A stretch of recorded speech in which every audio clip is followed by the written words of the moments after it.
The kind of night Sheriff Cole Maddox loved was the kind nobody else remembered.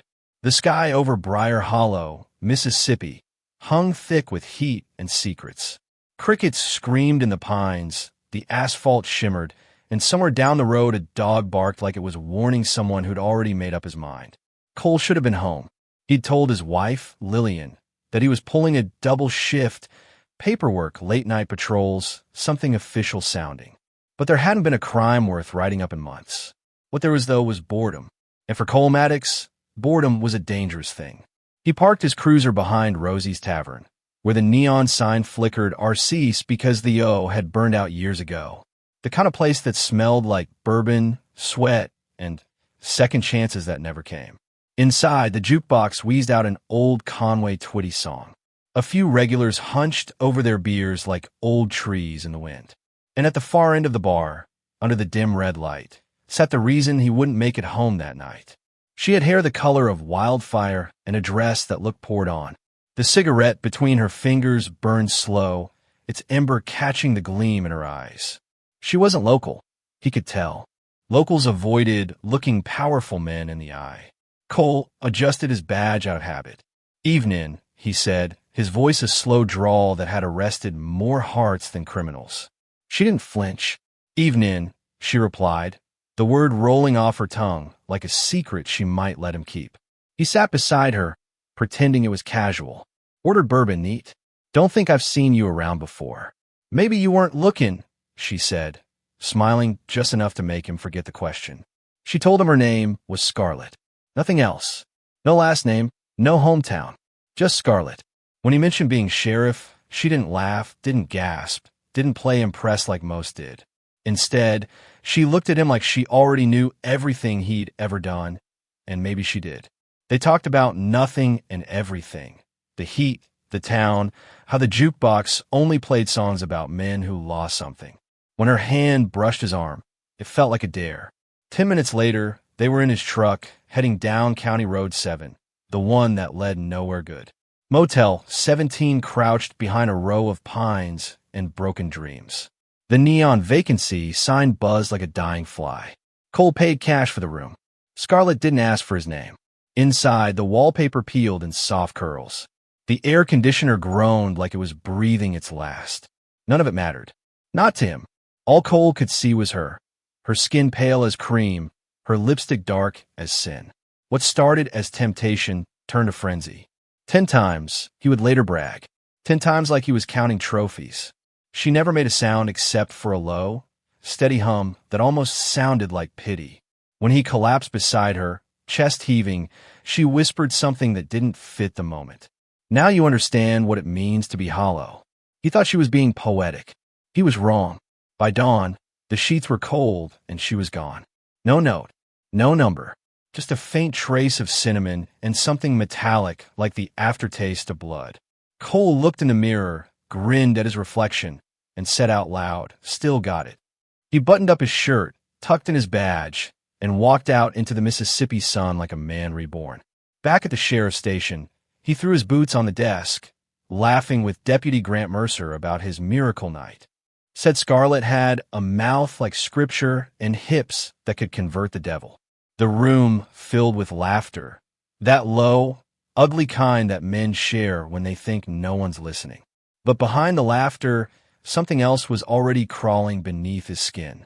By the time the clock struck noon, the grin had faded. Cole shifted in his seat, scratching at his waistband. Just an itch, he thought. Motel sheets, cheap soap, no big deal. But by 3 o'clock, the itch had turned into a burn, deep, raw, and alive. And by the time he stumbled into the restroom, the sheriff of Briar Hollow was about to learn that some sins don't stay buried. They come back through the flesh, and they crawl. The sun came up over Briar Hollow like it always did, slow, heavy, and cruel. Sheriff Cole Maddox sat in his office, nursing a hangover that wasn't just from whiskey. His shirt clung to him, sweat pooling at the back of his neck. He'd been replaying last night in his head since dawn, the memory of that woman, Scarlett, still hanging in his mind like a hymn sung out of tune. He couldn't shake the smell of her. Cinnamon, smoke, metal. And when he looked down at the faint scratch along his hip, he told himself it was nothing just passion leaving its mark. "Rough night, Sheriff?" Deputy Grant Mercer leaned against the doorframe, coffee in hand, smirking like a kid who'd caught his old man sneaking liquor. Cole grinned back, false confidence hiding the unease growing in his gut. "Let's just say the Lord wasn't the only one working overtime." Grant laughed, took a seat on the edge of the desk. "Name?" Cole winked. "Scarlett." "And brother, that woman could resurrect the dead." They both laughed too loud, too long. The kind of laughter that comes easy when you don't have to think about what's underneath it. Cole leaned back, boots up on the desk, pretending everything was fine. Pretending the fire under his belt buckle wasn't spreading. At first, it was just a prickling heat. He shifted, scratched lightly, then harder. The fabric of his uniform chafed against his skin. Maybe it was just the cheap motel detergent, he thought. Maybe too much friction. He tried to focus on paperwork, on a noise complaint from the north side, anything to drown out the irritation pulsing through him. By lunchtime, the burning had deepened. It wasn't just irritation anymore. It was pain, sharp and rhythmic, like a nest of hornets stinging from the inside. Sweat rolled down his temple. He pressed his thighs together, trying to ignore the way his groin throbbed with every heartbeat. "Sheriff, you okay?" Grant asked. "Fine," Cole snapped. "Just heat rash." But when he stood, something inside him moved. A twitch that wasn't muscle. A shift that wasn't human. He froze. The office blurred around him as panic clawed its way up his spine. He muttered something about needing the restroom and stumbled down the hallway. Inside the tiled bathroom, the air felt colder, sharper. His hands trembled as he unzipped his pants, his breath coming in ragged bursts. What he saw made him stagger backward, slamming into the stall door. The skin was red, swollen, slick with pus. A pulse under the surface, then movement. Not a twitch, not a spasm. Movement. He leaned closer, heart hammering, eyes wide. Something small, white, and writhing pushed its way out of him. It curled against the porcelain of the toilet bowl, glistening in the fluorescent light. Then another followed. Cole's scream shattered the silence. It wasn't a sound a grown man should make. It was animal, high, strangled, full of disbelief. He stumbled back, knocking over the soap dispenser, clutching the sink as if it could anchor him to reality. Grant burst through the door seconds later. "Sheriff? What the hell?" The words died in his throat. His coffee cup dropped to the floor, shattering. Cole stood half-naked, drenched in sweat, eyes wild with terror. He tried to speak, but only managed a broken whisper. It's moving." Grant stared, frozen. The smell hit first, decay, rot, something chemical and wrong. Then he saw the sink, the glistening trail of something crawling. His stomach lurched. He grabbed his radio, voice shaking. "Dispatch, this is Deputy Mercer at HQ. Get EMS here now. And send, hell, I don't know, send a hazmat unit too." Within minutes, the small-town sheriff's office turned into chaos. Paramedics in gloves and masks rushed in, guiding Cole, still clutching his crotch and muttering "Scarlett" over and over, into the ambulance. He kept trying to look down to see what was left of him, but they strapped his hands to the stretcher. "Jesus Christ," one EMT whispered under his breath. The other gagged and vomited into a plastic bag halfway to the hospital. At Pinebrook General, Dr. Ava Lynn was on call when the gurney burst through her ER doors. She'd seen gunshot wounds, car wrecks, burned victims, but nothing like this. "Necrosis," one paramedic gasped. "We think infection, maybe chemical exposure." Ava pulled back the sheet. Her jaw tightened. The tissue was melting. Gray-black skin sloughed off in ribbons. Maggots wriggled in and out of open pockets of flesh. "My God," she whispered. "It's eating him alive." They moved fast. Painkillers, debridement, isolation. But whatever was inside him didn't care about medicine. It was precise, almost intelligent. It was as if the infection had a purpose. Hours later, as they wheeled Cole into surgery, Ava caught him mumbling one word again and again through the morphine haze. "Scarlett, Scarlett, Scarlett."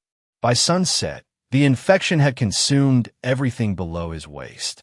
And as the scalpel made its first incision, Dr. Ava Lynn looked at her team and said the words that would haunt Briar Hollow forever.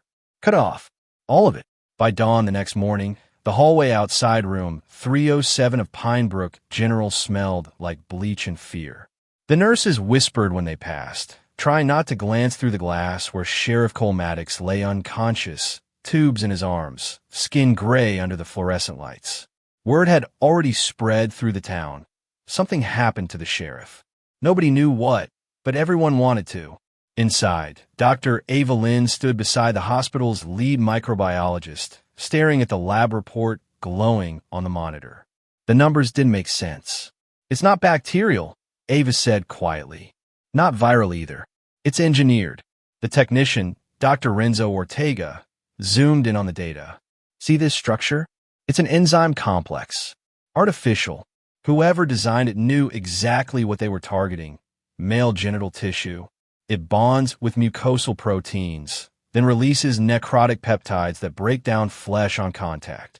Ava blinked. That's impossible. This is small-town Mississippi, not a weapons lab. Renzo gave a humorless laugh. Maybe the lab came to him. By mid-morning, the CDC had been called, and the hospital's administration sealed off the wing. Reporters gathered outside, but no one gave statements. Cole Maddox, the man who had ruled Briar Hollow like a one-man army, was now a biological mystery. When he finally woke, his first words weren't about the pain or the surgery. They were about her. Scarlett, he whispered, voice cracked and dry. Find her. You gotta find her. Dr. Lynn leaned in. Who is she, Sheriff? His eyes darted around the room like he was still in that motel. Red hair, scar on her hip. Said her name was Scarlett. God, she stopped, face twisting in panic. It wasn't human. Document. She wasn't human.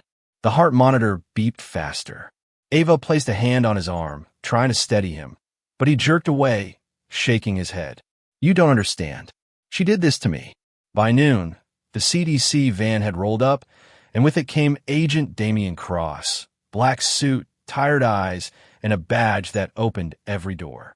He walked straight into Ava's office, glanced once at the chart, and froze. You ran a protein assay? Yes, Ava said. It's like nothing in any medical database. Closest match we found is from a classified defense file. Something about tissue-dissolving enzymes used in conflict zones. Cross nodded slowly. Kosovo, 2010. I know that file. Those enzymes were designed to mimic infection while eating soldiers alive. The research was destroyed after Geneva flagged it. He tapped the screen. But this isn't a weapon anymore. It's been refined. Smarter. Ava frowned. Smarter? It doesn't attack everything. It chooses. You can inject it into muscle, bone, brain. Nothing happens. But genital tissue. He looked up. It liquefies it in hours. It's precision biology. Ava's stomach turned. Why would anyone? Cross cut her off. That's what I'm here to find out. Meanwhile, back at the sheriff's office, Deputy Grant Mercer combed through security footage from Motel 17. Every frame between 10 p.m. and 6 a.m. was missing. Not corrupted, wiped. The system log showed an external access code at 10:32 p.m., overridden by someone who knew what they were doing. He replayed the only clip left, a fuzzy view of the parking lot just before the blackout. A woman's silhouette stepping out of a pickup, red hair glinting in the neon light. Grant zoomed in, but the pixels bled into nothing. She vanished like smoke. When Cross arrived, Grant played the footage for him. The agent didn't speak for nearly a minute. Then he said, Did anyone notice a scar above her left hip? Grant blinked. Yeah, Cole mentioned it. Said she had a scar like someone tried to cut her in half. Cross's expression hardened. Then this isn't random. This is pattern. That night, the hospital's generator hummed under the soft buzz of monitors. Ava Lynn sat alone in her office, reviewing microscopic images of the enzyme. Under magnification, it almost looked alive, fractal filaments weaving in self-replicating patterns. She leaned back, rubbed her temples, and whispered, What are you? The lights flickered. When she opened her eyes again, Agent Cross was standing in the doorway, holding a manila folder. You're not going to like what I'm about to show you, he said. Inside were photos, old, grainy, police files stamped internal affairs. Confidential. A mugshot of a 19-year-old girl. Red hair, eyes swollen from crying. The name under it read, Leah Hart. Arrested for public intoxication. No priors. Case closed. No trial. And in red ink scrawled across the top, not credible. History of drug use. Cross looked up. 5 years ago, Leah Hart filed a sexual assault complaint against then Deputy Cole Maddox. The file was buried. Never made it past his supervisor. Ava's throat went dry. You think this enzyme came from her? Cross shook his head. No, I think it is her. Whatever this thing is, she built it, or became it. Outside, thunder rolled over the Mississippi hills. Somewhere far away, a woman with red hair slipped into another motel room, her perfume a blend of smoke and vengeance. And in Briar Hollow, the FBI had just realized this wasn't a sickness. It was a message. 5 years before Sheriff Cole Maddox found himself mutilated in a hospital bed, a 19-year-old girl named Leah Hart had sat under the same fluorescent lights of the Briar Hollow Sheriff's Office, shaking, bleeding, and ignored. It was 2018, a Friday night. She'd been arrested for public intoxication outside a gas station. No drugs, no ID, just fear. She remembered the deputy's breath, bourbon, and tobacco when he leaned in and whispered, "You're lucky it's me arresting you, sweetheart." That deputy was Cole Maddox. The assault happened in Holding Cell 2. The official record said Leah was detained for 4 hours. Unofficially, she never made it past 30 minutes before he locked the door, shut off the cameras, and turned the radio volume up to drown her screams. Her statement, written in shaky handwriting on a yellow legal pad, said everything the system refused to hear. He told me no one would believe a drunk girl. He called me a nobody. She was right. They didn't. When Agent Damian Cross handed Dr. Ava Lynn the old file, the paper was brittle, edges yellowed like it had been left to rot. Someone had stamped, "Not credible," in red across the top. Cross said quietly, "She came forward once." The system buried her alive. Ava scanned the rest of the file. The dismissal from the district attorney's office, the lack of medical exam, the missing evidence photos. Leah's name vanished after that night. No forwarding address. No employment. No family contacts. Just gone. But there were whispers. 6 months after the report disappeared, a security breach hit a pharmaceutical lab in Baton Rouge. The thieves took 2 things: lab-grade enzymes and synthetic peptide samples classified for experimental tissue reconstruction. No one connected it to Leah Hart, just another data point lost in bureaucracy. Until now. Cross pulled out a grainy photograph, security footage from an airport in Bogota, Colombia. A red-haired woman boarding a flight under the alias T. Mason. Same scar above the left hip. Same posture. A ghost stepping back into the world. She resurfaced 2 years later, Cross said. We tracked unauthorized medical purchases in Haiti, then Eastern Europe, stolen supplies used in black market surgeries, experimental grafts, tissue regeneration, synthetic enzyme cultures. Someone was building something. Ava's eyes stayed on the photo. Building what? Cross's voice lowered. Herself. He unfolded another document. A medical invoice from a clinic in Port-au-Prince, listing equipment for autologous reconstruction and lab-grown dermal grafts. She wasn't just repairing damage. She was redesigning her anatomy. Ava stared at the lab data on her desk, the enzyme that had destroyed Maddox's flesh, its precision, its targeting. You think she used herself as the prototype? Cross nodded. And if she succeeded, she turned her own body into the weapon. In the quiet of her apartment that night, Ava couldn't sleep. The case file burned in her mind. A young woman brutalized, dismissed, erased. The kind of story she'd heard too many times in emergency rooms. But this one didn't end in silence. She pulled up the enzyme structure again. The molecular bonds didn't look like anything found in nature. They were mapped, almost deliberate, like a code written in rage. Each strand twisted around a protein marker that activated under body heat and friction. It wasn't a virus. It was vengeance, written in chemistry. Meanwhile, Cross drove out to the abandoned church on the edge of town, a place locals said was haunted by ghosts of war veterans and bad marriages. He sat in his car, engine off, cigarette burning to the filter, watching the old sign creak in the wind. Mercy Baptist. All are forgiven. He didn't believe that anymore. He opened his laptop and stared at a folder titled Project, Biological Retribution. Inside were 4 other case files from different states. Men found dead, mutilated the same way. A state trooper in Louisiana, a judge in South Carolina, a Marine colonel in Georgia. All had one thing in common: sealed sexual assault complaints that had vanished from record. Different cities, different women, same scar pattern, same enzyme, same message. It wasn't random. It was orchestration. Back in Briar Hollow, the sheriff's office was quiet, its glass door now etched with new locks and fear. Deputy Grant Mercer sat alone at his desk, scrolling through social media threads that had already turned his boss's horror into gossip. Sheriff's thing rotted off. Witchcraft or karma? He closed the laptop and rubbed his face. Leah Hart, he whispered. He'd heard her name once, years ago, when Maddox bragged about shutting up a little junkie who cried rape. Grant remembered laughing. Now he wanted to vomit. He looked at the photo again. Red hair, scar, eyes like a storm about to break. She'd been buried by the system, and now she was digging her way out, one man at a time. Agent Damian Cross had seen his share of horrors.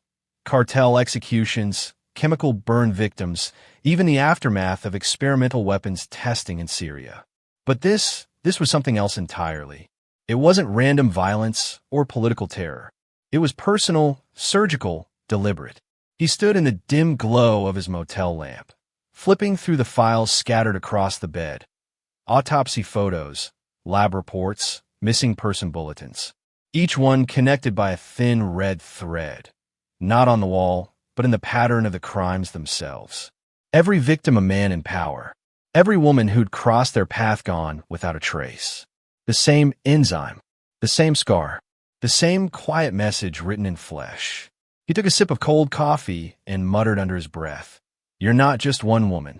You're a network." Meanwhile, Dr. Ava Lynn sat across from him in silence, scrolling through encrypted medical records the CDC had tried to bury. There were at least 7 confirmed fatalities spanning 3 states, each officially listed as acute soft tissue necrosis of unknown origin. The victims: a Louisiana trooper accused of assaulting a teen hitchhiker, a Georgia Marine colonel with sealed harassment complaints, a South Carolina judge who dismissed 4 rape cases on lack of credibility, and, most recently, Sheriff Cole Maddox of Briar Hollow. All men shielded by authority. All dead in the same grotesque way. Ava exhaled slowly. "So, this isn't an infection. It's a movement." Cross nodded. "A decentralized one. We call it the Red Dress Network." Ava looked up. "Who's we?" "The Bureau," Cross said flatly. "Unofficial term. Whispered in closed briefings. Some think it's an urban legend. Others think it's the future of bioterrorism. But it's real." According to Cross's files, the network began quietly. Whispers among survivor groups, encrypted chat rooms on the dark web, private medical forums where women with identical scars and trauma patterns appeared under different aliases. T.L. Marrow Saint. The first confirmed sighting came from a defunct fertility clinic in Miami, gutted and abandoned. Investigators found blood-stained surgical straps, vials of preserved tissue, and a message scrawled in lipstick on the wall. "We are not your victims. We are your judgment." Cross slid the photo toward Ava. Someone called it the Red Dress Protocol, a set of rules. No random kills. No civilians. Only men whose crimes were erased by the system. They don't want chaos. They want correction. Ava's hands trembled slightly as she looked at the picture. "So they think they're enforcing justice." He gave a bitter laugh. Justice doesn't melt a man alive from the inside out. But even as he said it, part of him wondered, how many Leah Harts had the world buried before one finally decided to fight back? That evening, Cross drove out to the outskirts of town, following a tip that one of Leah's aliases, Scarlett Mason, had rented a storage unit under a fake address. The air smelled of rain and rust as he pried open the corrugated door. Inside was nothing but dust, a broken mirror, and a single crimson dress hanging from a nail. He stepped closer. The dress shimmered faintly under the flashlight beam, satin, hand-stitched, meticulous. On the inside hem, barely visible, were embroidered words in red thread. For every scream that died unheard. Cross froze. It wasn't a message for him. It was a dedication. Back at Pinebrook General, Dr. Ava Lynn found herself unable to leave the lab. The enzyme samples she'd taken from Maddox's surgery were still active, regenerating under refrigeration. When she magnified the culture through the microscope, she saw something uncanny, a repeating helix pattern that formed a distinct shape. It looked like an X, two lines crossing in the center, symmetrical, perfect. It wasn't random molecular chaos. It was a signature. She ran a pattern analysis, cross-referencing known genetic databases. The result came back 97% match to human DNA, female specifically. Ava stepped back, heart racing. She coded herself into it. She whispered, "It's her fingerprint." At that same moment, her phone buzzed. A text from an unlisted number appeared on the screen. "Stop digging, Dr. Lynn. Not all cures are meant to heal." No sender, no trace, just a faint echo of red lipstick on cold glass.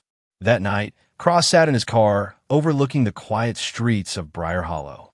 The diner was closed. Church bells echoed in the distance. The whole town slept beneath the illusion of safety. He thought about Leah, about all the women erased by paperwork and patriarchy. Maybe the Red Dress Network wasn't just vengeance. Maybe it was evolution, a system correcting itself through the only language it had left: fear. He lit a cigarette, eyes fixed on the dark horizon. In some distant motel, a woman zipped up a red dress, adjusted the scar above her hip, and whispered into the mirror. Round two. And somewhere in America, another man who thought he'd gotten away with it had just met his match. The rain hit the hospital windows in slow, steady rhythm, the kind that lulled most people to sleep. But Dr. Ava Lynn hadn't slept in 36 hours. Her office was dark except for the glow of the computer screen, where the enzyme's molecular pattern pulsed like a heartbeat. She zoomed in again, the strands coiling and replicating in deliberate rhythm, the symmetry almost beautiful. Too perfect to be accidental, too human to be natural. She whispered to herself, "You're not a disease. You're a design." And then, without warning, an old memory rose to the surface, one she'd buried under years of exhaustion and bureaucracy. It was 2013. Ava was a trauma resident rotating through a battered women's clinic in New Orleans. The kind of place no hospital wanted to claim, underfunded, understaffed, the air thick with bleach and broken stories. One night, they brought in a girl, 19, maybe 20, red hair, ribs bruised, a deep tear in the flesh between her legs that looked almost surgical. No ID, barely spoke. When Ava asked her name, she whispered, "Doesn't matter." What Ava remembered most wasn't the injuries, it was the smell. A sharp metallic odor, like rotting fruit mixed with chemicals. It clung to her gloves long after she'd washed her hands. She ran tests, swabbed the wounds, sent samples to the lab. The results came back wrong. Tissue necrosis without bacterial cause. Enzyme traces unknown to medical science. She flagged the file for review, logged it under possible experimental contamination, and sent it up the chain. The next morning, her supervisor pulled her aside. "You didn't see this," he said. "I did," she replied. "The data's right there." Then unsee it. 2 days later, the report disappeared from the hospital system. The girl vanished too, walked out barefoot, leaving behind a folded note that said only, "I'm not dying like this." Ava had thought about her for years, sometimes in the middle of surgeries, sometimes in dreams. And now, staring at Sheriff Cole Maddox's biopsy slides, she saw the same enzyme again, refined, evolved, weaponized. It wasn't coincidence. It was continuation. She was still staring at the screen when Agent Damian Cross knocked on her door. His tie was gone, his eyes rimmed red from too much coffee and not enough hope. "Got something for you," he said, holding a folder. "We track the enzyme's genetic markers. It's not just engineered. It's replicating, mutating across samples." Ava frowned. "Mutating how?" "Each strain is slightly different, tailored. As if whoever's using it adjusts the formula for each target. You mean she's learning? Cross nodded. Exactly. And if we're right, she's not alone anymore. He opened the folder and spread out photos of 4 more victims. A judge in Charleston, a colonel in Macon, a televangelist for Baton Rouge, and a police lieutenant in Texas. All men, all dead, all same pattern. Ava's stomach twisted. You think she's building an army? Cross hesitated. Not an army. A doctrine. That night, Ava walked through the silent corridors of Pinebrook General. The hospital always felt different after midnight. The hum of machines like distant breathing, the smell of antiseptic layered over human frailty. She found herself outside Cole Maddox's isolation room. He was awake, barely, his eyes hollow. You found her yet? He croaked. Ava shook her head. Why, Sheriff? Why her? He looked at her, something like shame flickering behind his pupils. She was just a drunk girl. Nobody. I didn't think she'd matter. The word struck Ava like a slap. He didn't think she'd matter. Ava stepped closer, voice low. She mattered to someone, enough to rebuild herself. Cole turned away, his breathing shallow. You think she's human? She ain't. She's the devil's work. Ava stared at him for a long moment. Maybe the devil just learned biology. In the morning, the CDC ordered all samples transferred to their Atlanta facility. Ava packed the vials herself, double-sealed, labeled Hazard Level 4.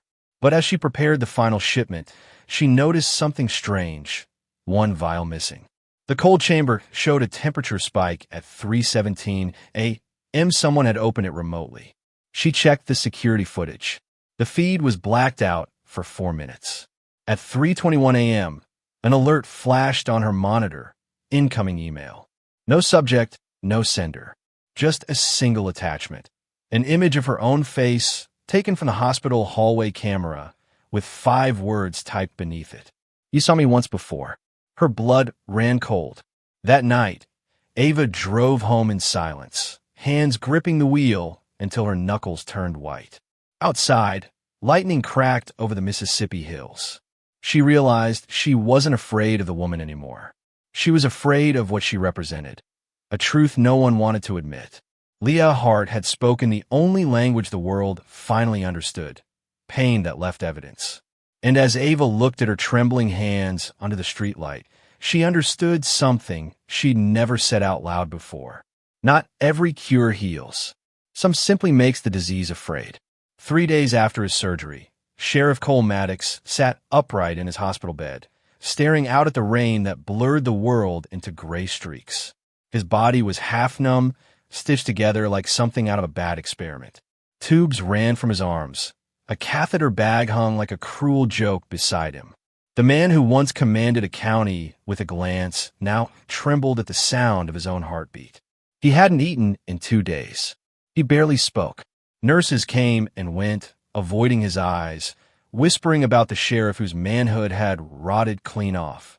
The story had already slipped beyond the hospital walls, to diners, to church pews, to local news anchors who didn't dare say his name, but said everything else. Cole Maddox was no longer sheriff. He was a cautionary tale. That morning, Dr. Ava Lynn entered his room with a clipboard. The rain followed her in, beads clinging to her hair, coat damp around the cuffs. She looked tired but composed. She had just come from a meeting with Agent Damian Cross, where the word containment had been thrown around like a prayer no one believed in. "How's the pain?" she asked softly. He didn't answer. His eyes stayed fixed on the glass, watching the storm outside. "Sheriff Maddox," she said again. Finally, he spoke, voice hoarse. "They'll never believe me." "Who won't?" He turned toward her. His face was hollow, lips cracked. "You people, the ones who write reports and file evidence. You think you've seen monsters. You haven't. Not till you look one in the eye and beg her to stop while she smiles at you." Ava said nothing. "She wasn't human," he whispered. Her eyes, it didn't even blink. She looked right through me, like she'd been waiting, like I was the last name on a list. He leaned forward, lowering his voice. I told her I was sorry. I didn't even know why, but she leaned close and said, "Now you will." The machines beeped steadily beside him, but Ava could hear the shake in his breath. His body might have been healing, but his mind was still trapped in that motel room. She set the clipboard down gently. You think she was Leah Hart? His eyes went wide. You know that name? Ava nodded. We do. And we know what you did. Cole's face twisted in rage, shame, fear, a storm of everything he'd tried to bury for years. She was a liar, he shouted, then winced in pain. She wanted it. She came on to me. His voice cracked. I just didn't think she'd come back. Ava's voice was flat. The thing about the dead, Sheriff, sometimes they don't stay buried. That night, the storm worsened. Thunder rolled across the hills like cannon fire. Ava left the hospital near midnight, exhausted, while the night nurse checked on Cole one last time. He was awake, scribbling something on a piece of paper, hands shaking, tears streaking down his face. The nurse thought he was writing a note to his wife, but she didn't ask. At 2:14 a.m., the heart monitor flatlined. By the time the staff rushed in, Cole Maddox was gone. The bedsheet twisted around his neck, his body dangling halfway off the bed. His eyes were open, fixed on the window, as if waiting for someone to walk through the storm. The note lay on a nightstand, ink smeared from sweat and tears. It wasn't addressed to his wife. It was addressed to her. Scarlett, how long have you waited to kill me?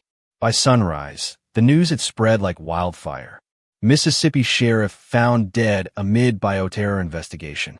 Cable hosts debated whether it was suicide or divine punishment. Twitter exploded with hashtags. Hashtag rotten justice. Hashtag red dress revenge. The memes came next. Cruel, viral, unstoppable. But at Pine Brook General, Dr. Ava Lynn wasn't laughing. She sat in the lab, watching the enzyme sample replicate under a microscope. It was still alive, still changing. The pattern pulsed faintly, red against the glass, like a heartbeat that refused to die. Agent Cross arrived an hour later, soaked from the rain, his tie gone. He dropped a flash drive on her desk. Miami, he said. We traced one of Leah's aliases to a decommissioned fertility clinic. The building was abandoned, but the basement was still cold. He handed her the photos. Ava scrolled through them. Stainless steel tables, bloodstains, surgical restraints bolted to the floor. And on the wall, written in faded red lipstick, "We are not your victims. We are your judgment." Ava's throat tightened. She's not done. Cross shook his head. She's never going to be. Outside, the storm finally broke, leaving the air heavy and still. Somewhere in the distance, a woman in a red dress walked down a motel corridor, her reflection gliding across the glass like a ghost. And in Briar Hollow, the sheriff's badge that once gleamed on Cole Maddox's chest lay on his widow's dresser, tarnished, useless, and heavy with the weight of a man who'd finally learned what justice felt like. The storm over Briar Hollow passed, but it left the town changed, stripped clean, raw, quiet in the way a confession feels when there's no forgiveness left. Sheriff Cole Maddox was buried in a closed casket that no one dared to open.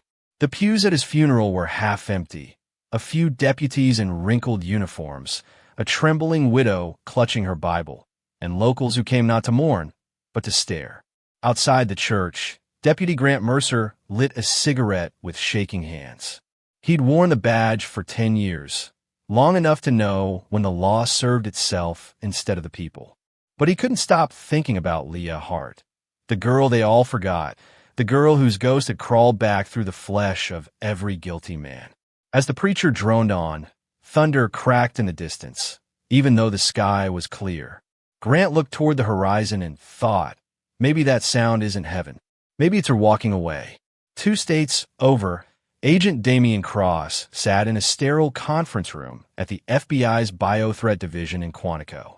The air was thick with the smell of burnt coffee and frustration. Across the table, his director slid a report toward him. Effective immediately, the Maddox case is being closed, she said. Official cause of death, suicide due to infection complications. The enzyme samples are classified under Project Icarus. Cross stared at her. You're burying it. She folded her hands. We're containing it. He laughed bitterly. You think you can contain her? She's not a virus. She's an idea. And ideas don't stay in quarantine. The director's expression didn't change. Your clearance on this case is revoked, Agent Cross. Turn in your badge. He did, without a word. Then he walked out into the gray morning, his badge heavy in his palm. One more piece of metal that had stopped meaning anything. That same week, a quiet shelter on the outskirts of Baltimore received a new resident. Her intake form listed her as Maya Solis, age 22. No next of kin, no known address.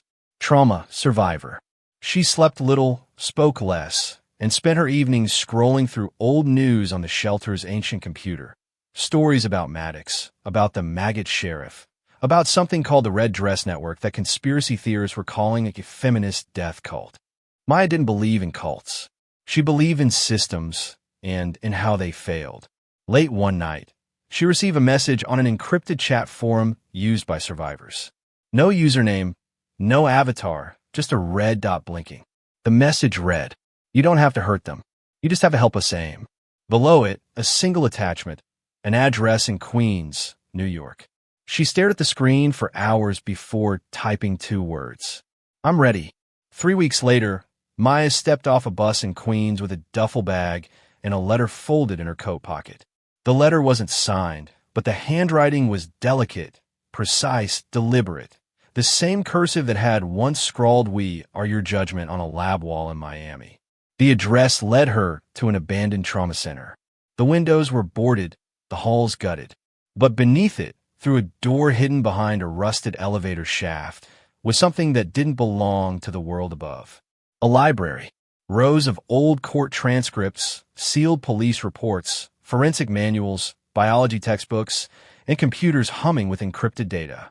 Women moved quietly between the aisles, some young, some gray-haired, all carrying the same haunted calm. No one wore uniforms. No one asked names. A woman with a burn scar down her left cheek approached. Her voice was soft but firm. "Welcome to the Architects." Maya learned quickly that the Red Dress Network wasn't chaos. It was calculation. There were no leaders, no manifestos, no chance of vengeance. Only precision.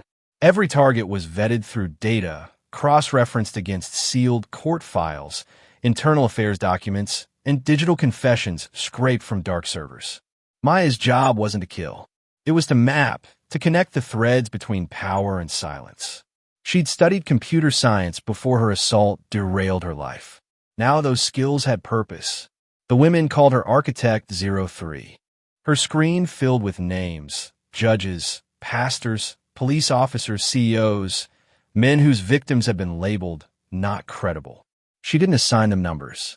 She gave them coordinates.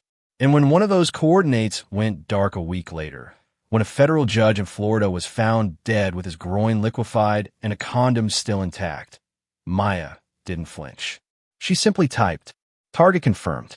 Delivery successful. No civilian casualties." Then she closed the file. In the months that followed, the network grew. Quietly, invisibly, across continents and languages.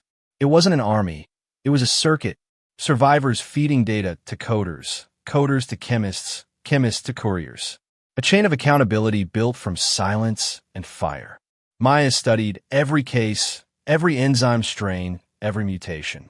She noticed something none of the others did.